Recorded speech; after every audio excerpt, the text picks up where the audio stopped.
Friends నమస్తే. టమాటా దోసకాయ కొత్తిమీర కలిపి కోసి పెట్టుకున్నా. ఉల్లిపాయ పచ్చిమిరకాయ ఆగనిచ్చి తాలింపులో మటన్ కడిగి వేసుకున్నా. ఒకసారి కడగకూడదు, 5 సార్లు కడగాలి మటన్. చికెన్ అయినంతే. వాసన పోవాలంటే కొంచెం ఉప్పు పసుపు వేసుకొని కడుక్కోవచ్చు.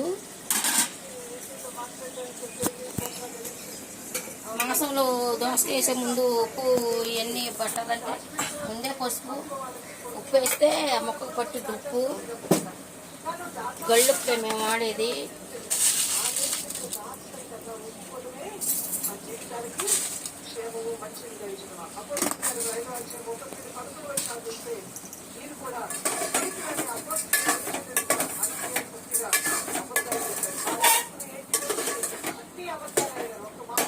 దోసకాయ మాత్రం మగ్గినాక దోసకాయ టమాటా కొత్తిమీర మొత్తం వేసేసి ఉప్పు కారం అల్లం వెల్లుల్లి పేస్ట్ వేసుకొని కొంచెం ఒక గ్లాస్ ఎసరు పోసుకుంటే దోసకాయ మటన్ దాని అందరానికి అది ఉడికిపోయింది.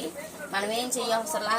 ఏంటేంటో ధనియాల పొడి అంటారు, ఏంటేంటో పేస్ట్లు వేస్తారు, అసలు ఏం వేసుకోవసరంలా. ఒకసారి ఇలా వండుకోండి, చాలా బాగుంటుంది.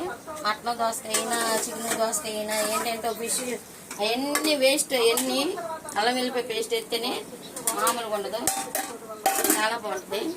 Boy friends.